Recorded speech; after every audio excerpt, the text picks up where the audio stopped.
Hello and welcome back, friends. Michael Yates with the Ridgeview Pod, where we try to cover everything hope, healing, and recovery related. We're always pleased when you take time out of your day to tune in. Please don't forget to subscribe, ring the bell so that you get notification of our latest episode. And a harness, I can't believe it. It's been literally a year, It I has think. been. So welcome back. Well, thank you for having me back. I'm Yeah, pleased to be here. it's great to have you. As we were setting up, I think I said, gosh, how you doing? It's been a year since I've seen you. And you said, I said really good, which might be a little bit of an exaggeration, but it has been a really hard couple years. I'm dealing with it, I think, the way a lot of people are dealing with it, with a lot of self-compassion. Brought my notes today because I'm aware that we all have a lot on our minds, and I do too. But all in all, I am doing really well. that is awesome. Because you then asked me, how are you How doing? are you doing, And Michael? I have to admit, I was like, oh, well, gosh, I wish I could say with as bright and cheerful of a face as you did, I'm doing great. Yeah, I am doing well. In comparison, I'm doing well. Well, you, But you yeah, put on a brave face. You look like you're doing good. it's been, man, what a strange, long, winding trip it's been this last year. Oh, yeah. Well, I'm delighted to have you back. Though we're recording this in March, April is around the hmm corner, and there's something significant about April. Yeah, so April has been set aside for Sexual Assault Awareness Month. So, what all sexual assault service providers do, and what we do here at SAI's Sexual Assault Care Program, which I'm the coordinator for, is we try to schedule a lot of community events to let people know about, firstly, what sexual assault is, who it happens to, the kind of experiences people can have in the wake of that, and how we can empower those people to help them to heal, and also just to let people know the kind of resources that are out there and how they can get in touch with them. Yeah, well, it's an incredibly important campaign. I think the moment you walked into the door, I immediately was aware that I was not sporting the color for the month, and that is teal. It is teal, and in fact, the first Tuesday of April, on April 5th, that will be Teal Tuesday. So that might be the time you want to pull that out. All right, hmm very good. Well, I see you do have a color reminiscent of teal. Got my teal scarf, Yeah, my teal phone. I'm all tealed yeah, out for yeah. April. I think I seem to recall a year ago, I tried to wear teal, and my wife said, "That's not exactly teal, but we'll give you an A for effort." So, What is teal uh, really? And I'm going to say it again. I think if you think you're wearing teal, then I think you're wearing it too. I think it's the uh, thought that counts. all right, very good. Well, we'll make sure that information related to Teal Tuesday is in the notes section of this podcast. So you brought in a couple items here. Tell me what's going on with this. Yeah, so well, it has been a rough couple years, and due to the pandemic and everything going on, for the last couple years, we really had to confine our awareness raising activities to the online realm. We asked a lot of people to make videos. I know you made one for us, and we asked people to just share pictures of wearing teal. This year, we wanted to take advantage of the falling COVID numbers and try to get a little more, get outside the building, get outside the internet, and get people involved. So, one of the ways we're going to do that is by putting up a lot of yard signs around SAI and around Scott County. There's two particular messages we wanted to get out there with those yard signs, and we have two different designs. The first was sexual assault can happen to anyone. Um, and I think, they say the CDC says that as many as 1 in 3 women and as many as 1 in 4 men have experienced physical sexual violence in their lifetime. When we think about sexual assault and sexual violence, sometimes we only think about women. Sometimes we only think about, young people. But the fact is, it can and it does happen to literally every population. And a lot of populations tend to have even higher risks that we might not think of. Folks that have folks that have disabilities, excuse me. Hmm. You know, people who identify as a part of the LGBTQ Mm-hmm. population, and elderly people. Mm-hmm. Racial minorities tend to have higher rates of victimization in general, and that holds for sexual violence too. So these are the more vulnerable populations that, yeah. Absolutely. And what we want people to think when they see that sign is, I'm not alone.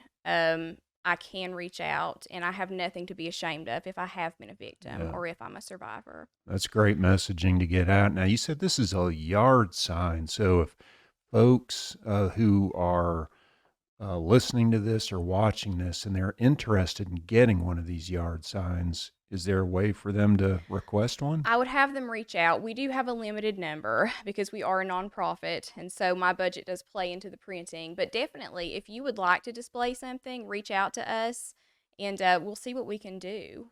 So we'll put this in the link, and it will also be connected when we post it on Facebook, a photograph of this, so people can share this on their platforms, social media Absolutely.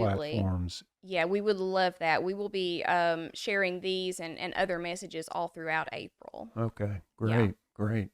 So when I had Randy Burge on the podcast, another Scott Countyan who Mm-hmm. has a yard sign, billboard sign, a that but but for God or Yep. but God sign, yard Everybody sign. has a problem no one can fix but God. Yes, Yes. and that you cannot drive anywhere in Scott County without seeing one of those somewhere. Yeah. It's amazing. It'd be really cool if the same level of messaging could get out around this. That'd be really important. So how about this one? Consent. Uh, if it's not a heck yes, it's a heck no. Yeah. So with that sign, we wanted to target a lot of the younger population of Scott County. Consent tends to be one of those issues that a lot of people think that they understand because the messaging around it has been really simple. We've all heard no means no, and it does. But there are also so many other ways of expressing consent and of expressing that you don't want something to happen. For instance, maybe can mean no. I'm not sure can mean no. If someone is crying, if someone is incapacitated or intoxicated, they can't give consent. And what we want to get across to young people with these signs is that consent should be enthusiastic. So both people who are partaking in whatever activity it is, it should be a heck yes for those people. No one should be kind of on the fence about it. It should be a heck yes. And if it's not a heck yes, it's no. Just don't do it. No room for interpretation. Exactly. Yeah. Okay. Exactly. Now, is this too a campaign that is primarily, since it's for younger folks, through social media avenues? We are doing social media, but we also are trying to involve high school students a lot more in some of the other community events we're planning this year. And so we'll be making a big effort to display those signs in particular around their schools. Great, Yeah. great. Now, uh, correct me if I'm wrong, but you also, do you have an event coming up in April, a community Yes. forum or Yes. resource fair, something like that? I believe there is something being planned. I don't have all the details on that, but what the sexual assault care program is planning to raise awareness is Chalk the Walk. Okay.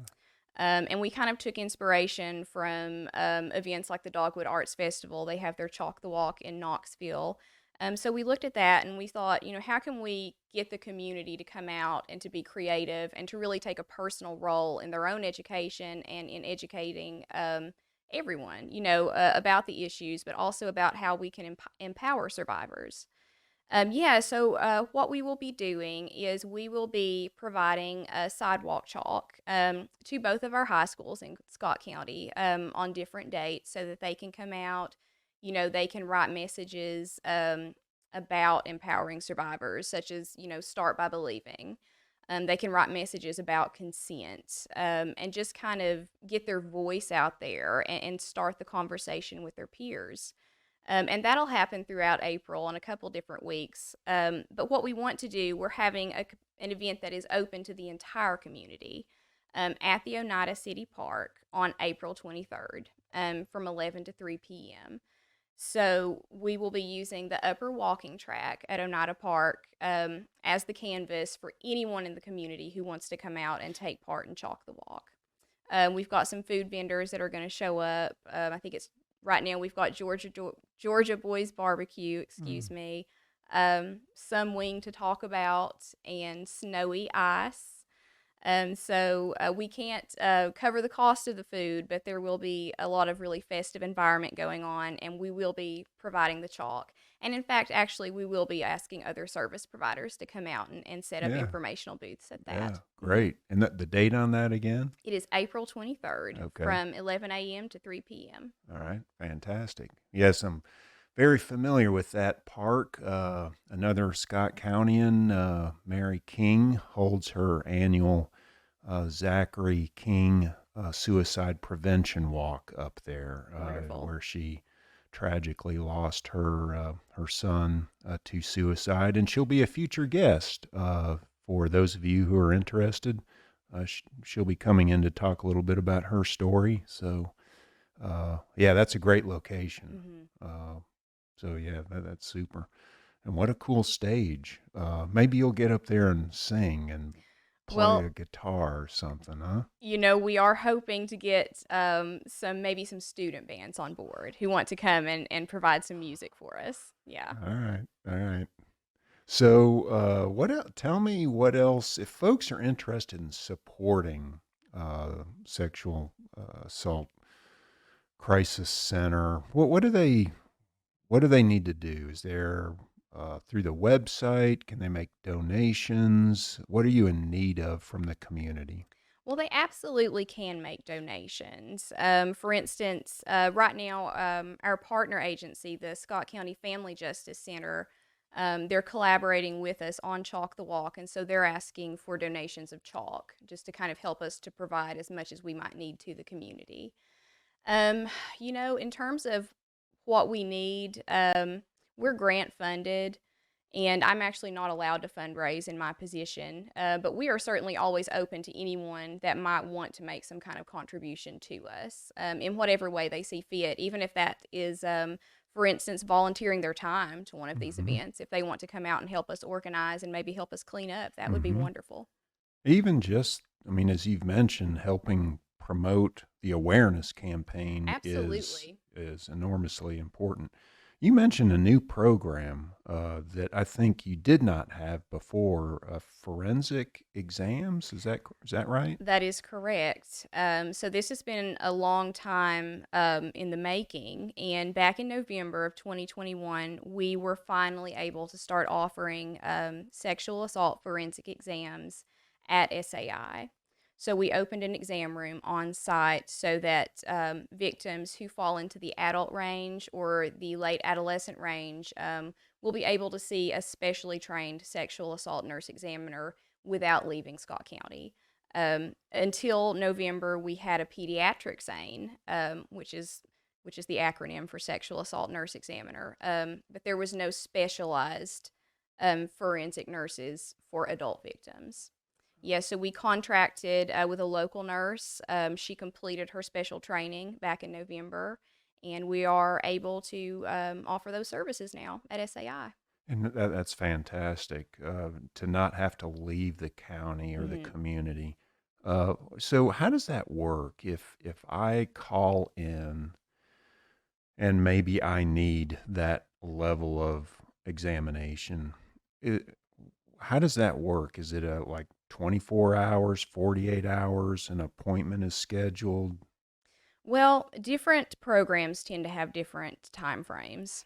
Um, we usually go up to about 4 or 5 days, and that's just because the evidence does tend to degrade over time. Just as you go about your life.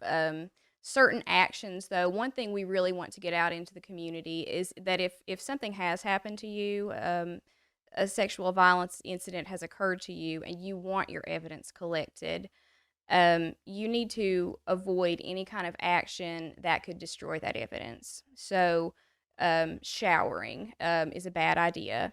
You want to try to wear the clothes that you were wearing when it happened to the exam, or tell someone how they can go and collect those clothings.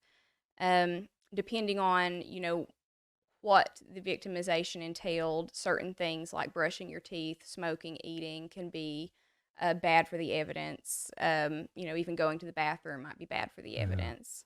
Yeah. No, I mean, those are really helpful tips, Yeah. things to be aware of.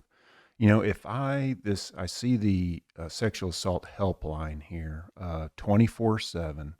So if I call that, what could I expect in who answers that and the kind of coaching or uh, direction that I would receive from that? Yeah, so if you call our 24/7 helpline, you will be connected with our sexual assault victims advocate. Her name is Jasmine Bird, and she is wonderful. She is able to provide crisis counseling in that moment. And, if you don't feel comfortable doing that over the phone, you can do it over text too. That's a cell Oh, line. okay. Um, but, some people don't understand their options following a sexual assault. A lot of adult victims don't realize that they're not required to report to police if they've been assaulted. And in fact, they can have their evidence collected anonymously if they wish. And then after a certain amount of time, they can still turn that into a criminal report. So, what the advocate does is, depending on the very unique needs and the very unique wishes of the person calling in, the advocate will explain to them their options, and then she will assist them with what they choose. Okay, great. Well, let's say I'm watching this, but I'm living in Morgan County, but I call this number. Mhm. What happens then? Am I redirected to someone that could provide that same level of instruction in Morgan County? Does every county have one?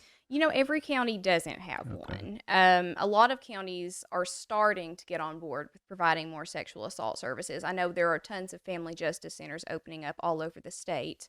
But in fact, while we do primarily serve Scott County, that is what is on our grant, we're able to serve surrounding counties Okay. too. So if someone from Morgan County called us and they wanted help from us, our advocate would absolutely go and meet with them, Okay. whether that was, in a safe location just to talk, at their local police station, or a medical facility where they wanted accompaniment. Wow, fantastic. Well, that again is important to know that I certainly was not aware of. So, as we started this conversation about what a difficult, challenging year it's been, I'm curious, is there data out there? Maybe it's, too early to know, but as we look back to 2020, 2021, is there evidence of an increase amount of sexual assault in part due to the challenges, the constraints of the pandemic, the loss of financial security, health factors, you name it, increased substance use? Are you seeing a correlation there at all? I think it might be too early to say those things for certain, but I would not be surprised if all of those things turn out to be true. I know that what we did see in particular is that a lot of people who had come forward prior to the pandemic, and who had taken that really brave and really overwhelming step of participating in a criminal case, um, due to the pandemic, due to what was happening in the court system, a lot of people saw their cases greatly delayed. And I think in that instance, I think that had to be re traumatizing, for a lot of people. Yeah. And so I think that, whatever we know right now about the actual incidences of sexual assaults, there was a lot of re victimization that happened due to COVID. Mm. Stress levels certainly went up. And, sexual assault victims are already dealing with trauma symptoms that can range from, depression, to anger, to feeling very isolated. And certainly COVID was a very Hmm. depressing and isolating time. Hmm. Yeah. Well, you mentioned at the outset when we were chatting about, how are you doing? You've been very attentive to self compassion. Mhm. So I suspect a lot of our viewers and listeners are also keenly aware of what self-compassion can look like for other people, and then they might be able to integrate some of what other people do into their own life. What does that look like for you? What is self-compassion? What do you mean by that? For me, it's just acknowledging that I'm doing the best I can. I think a lot of us, and I know that I tend to hold myself to a standard where I want everything to be perfect. And I'm so very far from that if I'm not self-compassionate, I could go into a downward spiral. There's a meme online that I love where the guy says that this tends to be the work email that I send every day. And it's, hi, sorry, thanks, Anna. And that's how I feel a lot of the days. And just giving myself that moment to be like, oh, and then move on. Uh, That's what it looks like for me a lot of the time. I had one of those yesterday myself with a coworker where we were trying to resolve something and we're on the phone and there's this total like we're not synced at all. Now, she's saying, "But did you read the email?" I'm like, "No, yeah, I'm looking at it." Well, it was a long thread, and some of her responses were further down in the email. You know how some people will reply Hmm. to question, which I never saw. So I later was like, it's Michael. I'm so sorry. Please forgive me. But it is so true. This is all great information, Anna, and I'm so glad that we're able to get this out. We need to keep getting it out. I certainly look forward to making sure our Ridgeview staff know about the April event. Um, I take it that's a Saturday. Is that right? It is a Okay. Saturday. All right. Hmm. Well, good.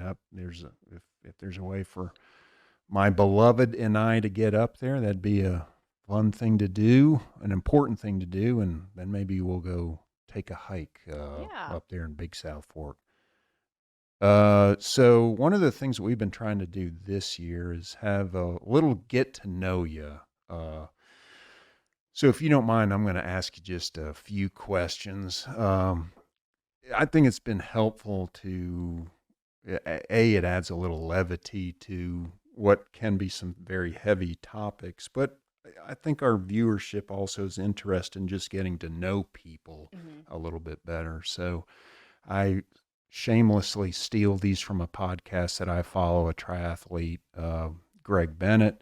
Uh, and it's one of my favorite parts of his podcast with his guests because you hear little interesting things about people's take. So will you indulge me? I'll do my All best. It sounds right. like an icebreaker activity, and I'm It terrible at is. those. It is a But little bit. So what's your favorite vacation?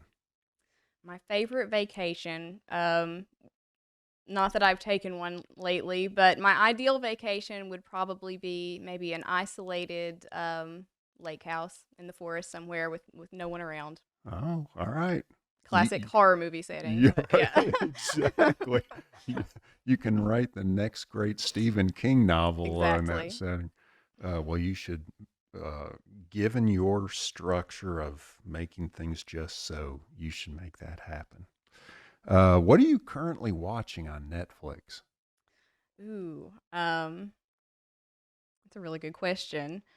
You know what I've actually currently been watching? I tend to find a lot of stress relief in really old, cheesy TV series. So I do a lot of Twilight Zone, and lately I've been getting into the Ray Bradbury theater.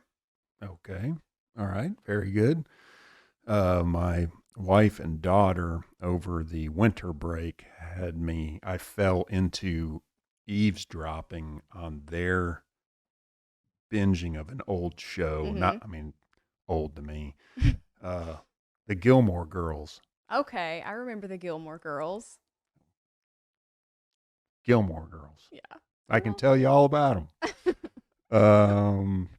So out of 10, 10 being the best, how cool would you say you are? Oh, 10. Oh, Yeah, wow. 10 for sure. Awesome. Well, people, you need to hang out. Hmm. Just a couple more here. What dinner could you prepare? Well, one of my absolute favorite meals, I discovered it on my birthday one year, are lentil tacos with roasted cauliflower crumbles. And so it's a soft taco with a really delicious vegan lentil filling using chipotle seasoning. And then you make a really creamy vegan chipotle mayo sauce to go on top of it. Yeah, Wow. All it's right. pretty Very fantastic. good. So now you can have three guests, non family, you would like to invite. Who would those three guests be? Oh my goodness. Um, are these famous people They can or be whoever you want. they can just be whoever? Oh gosh. Do they have to be living? No. Okay. Um, I would invite Rod Serling because I do really enjoy The Twilight Zone. Okay. Um, I would invite my Angelou because I think Oh, she's a lot of fun and has a really kind of wicked sense of humor under her poetry. And I would probably, I'd probably just invite my best friend because I frankly haven't got to see him a lot these past couple years. very good. I like that constellation of Hmm. guests. Of course, Maya Angelou, juxtaposed to you being alone in a cabin on a lake with her poem alone, nobody but nobody can make it out here alone. She would probably say, "You need to have a guest with you, Anna." That's true. That's true. And maybe with some of them being writers, we could have like a Mary Shelley type There you situation go. going on out at that There cabin you while go. while eating our All tacos. right. See, it's already taken shape. Yeah. All right. Two more. Which decade of music is the best? I'm gonna say the 70s. And give me like an example of a group or a band or a musician that Was Queen active during the 70s, or am I I embarrassing myself? no, yeah, I think they very late 70s. I think it's the second half of the 70s, first half of the 80s. I'm gonna go with Queen Yeah, then. yeah. Yeah. All right, very good. And greatest movie of all time? The greatest movie of all time. Gosh. I